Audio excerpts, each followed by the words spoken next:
오늘의 말씀은 로마서 8장 31절부터 39절까지 말씀입니다. 그런즉 이 일에 대하여 우리가 무슨 말 하리요? 만일 하나님이 우리를 위하시면 누가 우리를 대적하리요? 자기 아들을 아끼지 아니하시고 우리 모든 사람을 위하여 내주신 이가 어찌 그 아들과 함께 모든 것을 우리에게 주시지 아니하겠느냐? 누가 능히 하나님께서 택하신 자들을 고발하리요? 의롭다 하신 이는 하나님이시니 누가 정죄하리요? 죽으실 뿐 아니라 다시 살아나신 이는 그리스도 예수시니 그는 하나님 우편에 계신 자요 우리를 위하여 간구하시는 자신이라. 누가 우리를 그리스도의 사랑에서 끊으리요? 환난이나 곤고나 박해나 기근이나 적신이나 위험이나 칼이랴. 기록된 바 우리가 종일 주를 위하여 죽임을 당하게 되며 도살당할 양같이 여김을 받았나이다 함과 같으니라. 그러나 이 모든 일에 우리를 사랑하시는 이로 말미암아 우리가 넉넉히 이기느니라. 내가 확신하노니 사망이나 생명이나 천사들이나 권세자들이나 현재의 일이나 장래의 일이나 능력이나 높음이나 기쁨이나 다른 어떤 피조물이라도 우리를 우리 주 그리스도 예수 안에 있는 하나님의 사랑에서 끊을 수 없으리라. 네, 바울은 앞서서 이런 설명을 했죠.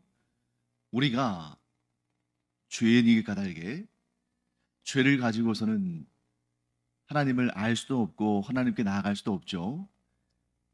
그렇기 때문에 우리의 구원의 모든 과정들을 짚어보면 하나님께서 우리를 먼저 아셨다. 즉 죄로 말미암아 하나님을 알 수 없는 우리들을, 또 하나님을 찾을 수 없는 우리들을 하나님께서 먼저 우리를 아시고 먼저 우리를 찾으셨다. 그리고 하나님께서 우리를 택하시고 또 믿음으로 반응하는 우리들을 의롭다고 하시고 의롭다고 하신 우리를 또한 영화롭게 하신다. 자, 이런 순서를 따라서 쭉 설명을 했습니다. 자, 그렇기 때문에 이 구원의 여정, 구원의 서정이라고도 하죠. 이 구원의 과정들을 쭉 돌아보면서 우리가 고백할 수밖에 없는 사실은 이것입니다. 이것은 바로 하나님의 이 놀라운 구원 역사에 대해서 우리는 할 말이 없다. 하나님의 이 전적인 은혜에 대해서 우리가 믿음으로 감사함으로 받아들일 뿐 우리가 우리의 구원에 관해서 어떠한 말도 할 말이 없다. 왜? 우리가 이룬 것이 아니기 때문에. 우리의 구원은 전적인 하나님의 주권과 전적인 하나님의 은혜로 이루어지는 것이지 나의 공로나 노력이나 성과로 쟁취하거나 성취하는 것이 아니다 하는 것입니다. 그래서 바울은 오늘 본문에서 이렇게 아주 강하게 선포하죠. 하나님께서 우리를 위하시면 곧 하나님께서 우리를 사랑하시고 하나님께서 우리를 아시고 하나님께서 우리를 택하시고 하나님께서 우리를 부르시고 하나님께서 우리를 구원하셨다는 이 사실에 대해서 누가 감히 항변할 수 있으며 또한 구원받은 우리를 누가 대적할 수 있겠는가? 하나님께서 우리를 위하시면 감히 누가 우리를 대적할 수 있겠는가? 하고 담대하게 선포합니다. 자, 그러면 여기에서 반론이 있겠죠? 이렇게 반론할 수 있습니다. 자, 너희가 하나님이 너희를 위하시면 누가 너희를 대적하겠는가? 라고 말하는데, 그런데 본질적으로 하나님께서 너희를 위하신다는 근거가 뭐냐? 하나님께서 너희를 사랑하신다는 그 근거가 뭐냐? 이렇게 물을 수 있겠죠? 거기에 대해서 사도 바울은 뭐라고 설명하냐면 그 증거는 너무나 확실하다. 그 증거는 너무나 분명해서 어떠한 반론도 제기할 수 없는 확실한 것이다. 하나님께서 우리를 위하신다는 가장 확실한 증거, 바로 하나님께서 그 독생자 예수 그리스도를 우리에게 내어주셨다는 사실이다. 그리고 이 유명한 말씀을 우리에게 전하죠. 하나님께서 자기 아들을 내어주셨는데, 자기 아들의 생명을 우리에게 내어주셨는데, 그와 함께 모든 것을 우리에게 은혜로 주지 않으시겠는가? 이보다 더 확실한 증거가 무엇이 있겠는가 하는 것입니다. 그 유명한 구절, 로마서 8장 32절이죠. 제가 다시 한번 읽어보겠습니다. 자기 아들을 아끼지 아니하시고 우리 모든 사람을 위하여 내주신 이가 어찌 그 아들과 함께 모든 것을 우리에게 주시지 아니하겠느냐. 자, 여기에서 여러분, 우리가 이 32절 말씀, 로마서 8장 32절 말씀을 잘 알고 또 많이 듣고 암송도 합니다만, 자, 한번 우리 곰곰이 한번 생각해 보죠. 자기 아들을 아끼지 않고 내어주셨다 하는 것은 뭘 의미합니까? 하나님께서 우리에게 예수 그리스도의 생명을 내어주셨다는 거죠. 그래서 예수님께서 우리를 위해서 십자가에 달려 죽으신 것이죠. 자, 그러면 그 정도로 우리를 사랑하시고 그 정도로 우리를 위하시는 하나님께서 그 아들과 함께 모든 것을 우리에게 주시지 아니하시겠는가? 자, 아들까지 내어주셨는데 못 줄 것이 무엇이 있겠는가 하고 말하는 거죠. 그 자기 아들과 함께 모든 것을 우리에게 주셨다 할 때 그 모든 것 속에는 무엇도 들어갑니까? 우리가 얻은 구원이 들어가는 것입니다. 그렇기 때문에 우리가 구원을 얻은 것은 자기 아들을 아끼지 아니하고 내어주신 그 하나님의 사랑, 곧 하나님께서 우리를 그 정도로 위하시기 때문에 우리가 이 구원을 받은 것이다 하고 설명하는 것이죠. 자, 그렇기 때문에 우리는 그 어떠한 대상으로부터, 즉 그가 누구든 무엇이든 우리가 얻은 구원에 대해서 고발을 당하지도 않고 정죄를 받지도 않습니다. 자, 고발을 당하지도 않고 정죄도 받지 않는다는 거예요. 그러면 어떤 고발인가? 자, 이런 것이죠. 죄와 사망의 권세, 그리고 사탄과 그 악한 영들, 곧 하나님을 대적하는 세력들은 우리를 보면서, 우리가 얻은 구원을 보면서 이렇게 하나님께 고발한다는 것입니다. 하나님, 이 사람들 다 죄인 아닙니까? 죄인들을 구원하신다는 것은 하나님께서 불의를 행하시는 거 아닙니까? 그러므로 하나님, 그 구원의 역사 취소하십시오. 우리 이 사람들 고발하겠습니다. 이 사람들 죄인입니다. 그들에게 죄가 있습니다. 그러니 하나님께서 그들을 구원하실 것이 아니라 그들을 심판하셔야 됩니다. 자, 그런데 이렇게 고발할 수가 없다는 겁니다. 우리가 분명히 죄인인데, 죄와 사망의 권세와 사탄과 마귀들, 곧 악의 세력들이 우리를 얼마든지 하나님 앞에 고발할 수 있다고 생각하죠. 왜? 우리에게 분명히 죄가 있으니까. 그런데 그 고발의 근거가 없다고 하나님께서 말씀하시는 것입니다.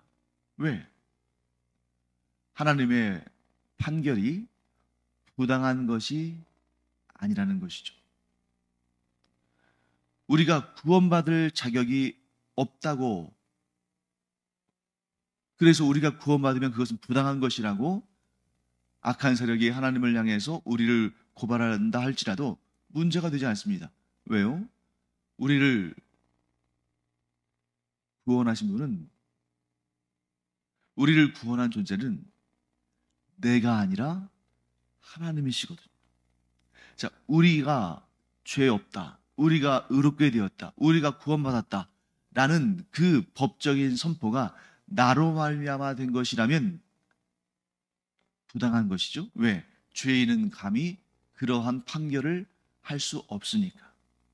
그런데 우리가 죄사함 받았다, 우리가 의롭다, 우리가 구원받았다 하고 선포하신 분은 우리가 아니라 하나님이시기 때문에 이 하나님의 최종적인 결정과 최종적인 선포를 누가 부당하다고 할 수 있는가? 자, 그런데 이 죄와 사망의 권세와 악한 영들이 우리를 또 정죄한다는 것입니다. 그런데 하나님께서 이 사람을, 이 죄인을 의롭다 하시고 구원하셨다면 그것은 하나님의 결정권이기 때문에 우리가 뭐라고 하지 못한다 할지라도 분명한 사실은 이 사람이 지금 죄인 아닙니까? 죄가 있지 않습니까? 그러므로 이 사람은 정죄받아야 할 사람 아닙니까? 이렇게 외칠 수 있겠죠? 그때 우리는 정죄의 대상이 아니라고 하나님은 말씀하십니다.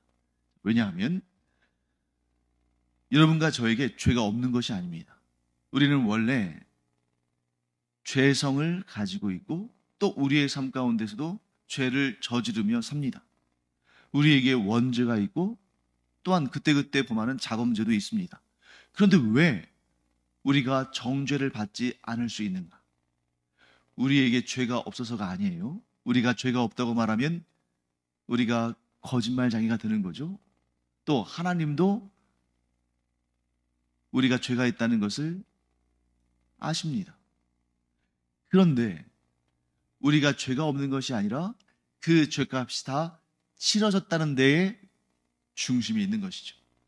자, 여러분과 제가 죄가 없는 것이 아닙니다. 그런데 우리의 죄값이 다 치러졌다는 거예요. 그래서 우리가 불의한 자가 아니라 의를 회복한 자가 되고 의로운 하나님의 구원받은 자녀들이 된 것입니다. 자, 어떻게 해서 우리의 죄값이 다 치러졌습니까? 하나님께서 그 아들을 아끼지 아니하시고 우리에게 내어주신 다음에 그 아들 곧 우리 주 예수 그리스도께서 우리의 죄값을 대신 갚아주신 것이죠. 십자가의 죽음으로. 자, 그렇기 때문에 우리 곧 예수 그리스도를 구주로 모신 우리는, 그래서 하나님만 믿고 하나님만 섬기는 우리는 이 두 가지로부터 자유하다. 첫째, 고발. 둘째, 정죄. 우리가 얻은 구원이 우리 스스로로부터 나온 거라면 우리의 구원은 취소돼야 돼요. 그러나 취소되지 않습니다. 왜? 우리의 구원이 나로부터 나온 것이 아니라 하나님께로부터 비롯된 것이기 때문에. 또한 우리는 죄가 있음에도 정죄받지 않습니다. 왜요? 우리가 죄가 없는 존재, 우리가 완전 무결한 존재여서가 아니라 하나님께서 예수 그리스도를 통해서 우리의 죄값을 대신 갚게 하셨고 예수님께서 그 일을 이루셨기 때문에. 자, 이것이 바로 하나님의 법정적 선포입니다. 비록 여전히 우리가 죄 가운데 있고 여전히 우리가 허물이 있고 여전히 우리가 완전하지 못하지만 하나님의 법정적인 선포는 이미 선포되었습니다. 예수 그리스도를 통해서 이루신 이 모든 구원의 역사를 하나님께서 이루시고 하나님께서 그 결과를 보시고 우리를 의롭다 하시고 우리에게 구원을 선포하셨어요. 하나님의 법정적 선포가 이루어졌습니다. 그런데 여기서 끝나는 것이 또 아니라는 거예요. 자, 여기서 끝나기만 해도 참 너무 은혜 아닙니까?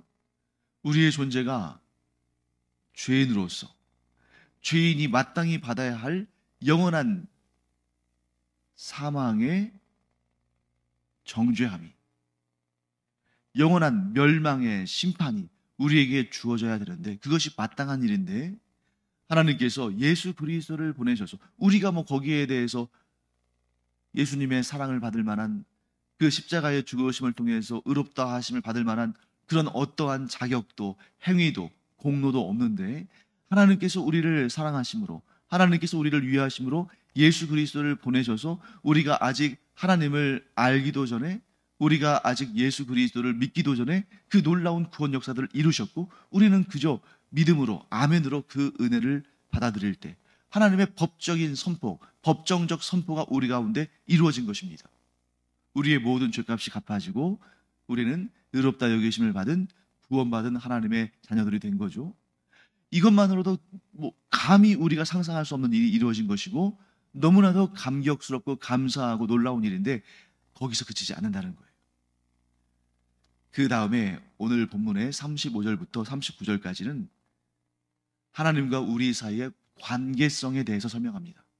자, 오늘 본문의 앞부분에서는 뭘 설명했어요? 우리가 얻은 법정적 선포로서의 구원, 나의 공로가 아니라 하나님께서 선포하신 우리의 구원에 대해서 설명했고, 이제 후반부는 우리와 하나님 사이의 관계에 대해서 설명한다는 것입니다.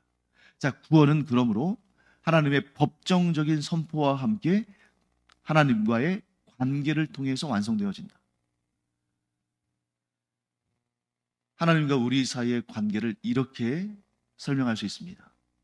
연결되어졌다. 자, 죄로 말미암아 하나님과 단절되었던 우리가 예수 그리스도의 그 구원 사역으로 말미암아 하나님과 연결되었다. 그런데 이 연결의 유대감이 얼마나 강한지 그 무엇도 하나님과 우리 사이의 이 연결을 끊을 수 없다는 것입니다. 심지어 죄와 사망의 권세, 사탄과 마귀들, 이 악한 영들, 우리가 감히 감당할 수 없는 이 강한 것들이 우리와 하나님 사이의 그 연결을 끊지 못한다는 거죠. 심지어 우리가 가장 두려워하는 것들, 우리를 가장 고통스럽게 하는 것들도 우리를 하나님의 사랑에서 끊을 수 없다는 것입니다. 35절 말씀에서 바울은 이렇게 말하죠. 누가 우리를 그리스도의 사랑에서 끊으리요? 환난이나 곤고나 박해나 기근이나 적신이나 위험이나 칼이랴. 자, 여기서 지금 언급되는 내용들을 여러분 보세요. 환난과 곤고, 박해, 얼마나 우리를 고통스럽게 하는 것입니까? 기근, 자연재해, 이런 것들도 우리를 너무나 고통스럽게 하죠. 적신, 전쟁이나 테러나 폭력이나 이런 것들을 통해서 피 흘리고 고통을 당하는 거죠. 위험, 칼. 그런데 이런 것들이 왜 제시가 되냐면 지금 이 초대교회의 상황을 묘사하는 것입니다. 자, 예수 그리스도를 믿은 다음에 모든 것이 다 형통하고 잘되고 복되고 정말 좋은 일들만 넘쳐나면 모르겠는데 오히려 예수 그리스도를 믿고 하나님의 구원받은 자녀가 되었기 때문에 경험하는 너무너무 극심한 박해와 고통들이 있다는 거죠. 자, 생각해 보세요. 우리가 세상에 속한 자들이었는데 우리의 신분이 이제 세상을 떠나서 그 세상의 지배에서 벗어나서 하나님의 통치를 받는 하나님의 구원받은 자녀들이 되었으니 그 일을 누가 이루신 것입니까? 예수님께서. 그러니 세상이 우리를 하나님으로부터 다시 빼앗으려고, 우리로 하여금 그리스도께서 이루신 구원으로부터 우리를 빼앗으려고 얼마나 발악을 하겠어요. 그래서 때로는 막 강하게 압박하고 박해하고 괴롭히고, 때로는 세상의 그 정욕과 또 여러 가지 쾌락과 이런 것을 통해서 막 우리를 미혹하고 회유하고, 그런데 그 어떤 것이라 할지라도 우리를 그리스도의 사랑에서 끊을 수 없다. 왜? 그것들보다 그리스도의 사랑이 더 강하니까. 이것이 바로 우리가 가진 소망입니다. 만일 세상의 권세가 우리를 향한 그리스도의 사랑보다 크고 강하다면 우리는 불안해서 견딜 수가 없어요. 왜? 언제 또 끌려가나? 언제 또 하나님과의 관계가 끊어지나? 그런데 사도 바울은 아주 확신에 차서 우리에게 이렇게 전합니다. 우리가 가장 두려워하는, 우리를 가장 고통스럽게 하는 그 강한 것들도, 그 어느 것도 우리를 그리스도의 사랑에서 끊을 수가 없다. 36절 말씀에 이렇게 이야기하죠. 기록된 바 우리가 종일 주를 위하여 죽임을 당하게 되며 도살당할 양같이 여김을 받았나이다 함과 같으니라. 자, 이 말씀은 바울이 시편 44편 22절을 인용한 것입니다. 그런데 이것이 지금 현재의, 지금 이 로마서를 쓰던 당시에 그리스도인들의 상태를 설명하는 내용이죠. 주를 위하여, 즉 하나님을 섬기며 그리스도를 섬기다 보니까 마치 도살당할 양처럼 여김을 받았다.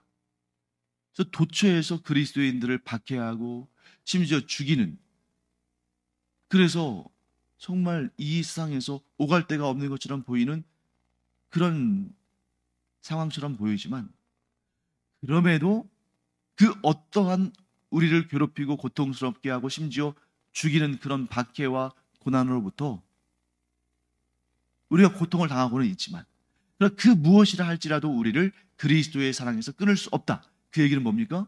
그리스도의 사랑이 이 모든 것들을 다 이기고도 넘치도록 남는다 라고 말씀하는 것입니다.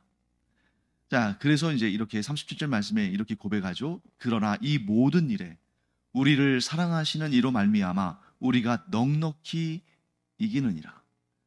자, 35절에서 누가 우리를 그리스도의 사랑에서 끊으리요? 이렇게 말한 다음에 37절에 그러나 이 모든 일에 우리를 사랑하시는 이로 말미암아 우리가 넉넉히 이기느니라. 자, 여기서 우리를 사랑하시는 이는 누구겠어요? 그리스도의 사랑을 말하는 거죠. 즉 예수 그리스도로 말미암아 우리가 넉넉히 이긴다. 왜? 예수 그리스도께서 더 강하시니까. 그래서 다시 한번 바울은 이렇게 반복합니다. 38절과 39절 말씀이죠.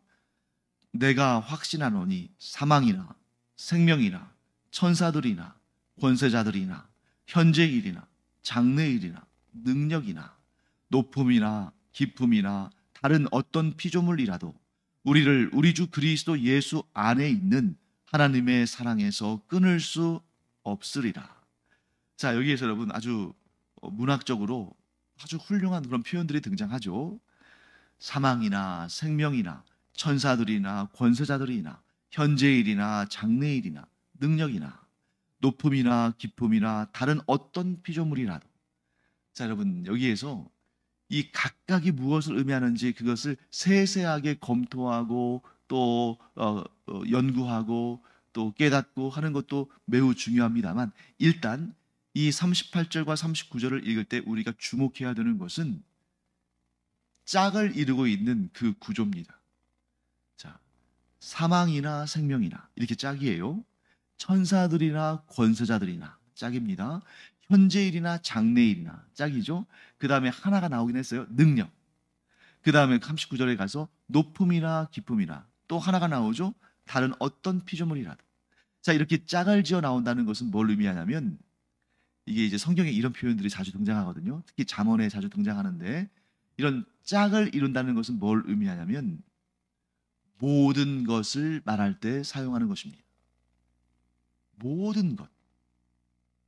그 모든 것들이 우리를 하나님의 사랑에서 끊을 수가 없다 하고 강조하는 것이죠. 그래서 그 짝들을 한번 볼까요? 사망이나 생명.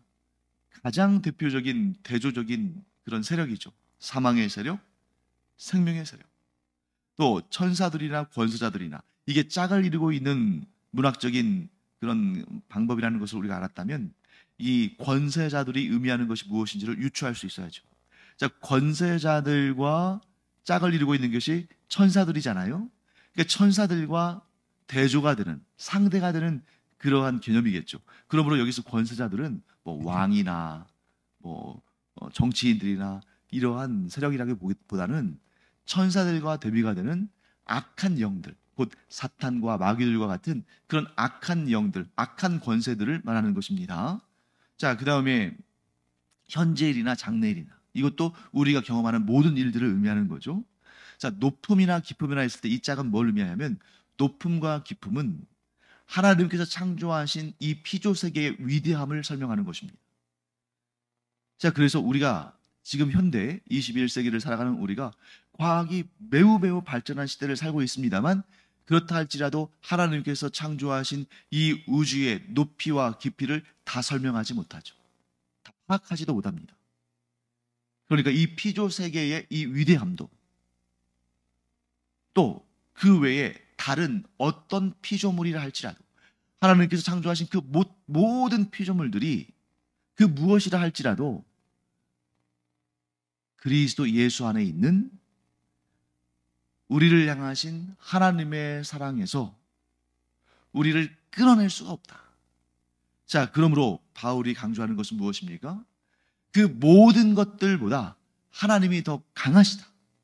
그 모든 것들보다 그리스도의 권세가 더 강하시다. 그러므로 그 어떤 것도, 그것이 좋은 것이든 나쁜 것이든, 우리가 기대하는 것이든 기대하지 않는 것이든, 그것이 영적인 것이든 물질적인 것이든, 그 어떤 것도 그리스도 예수 안에 있는 하나님의 사랑에서 우리를 끊을 수가 없다.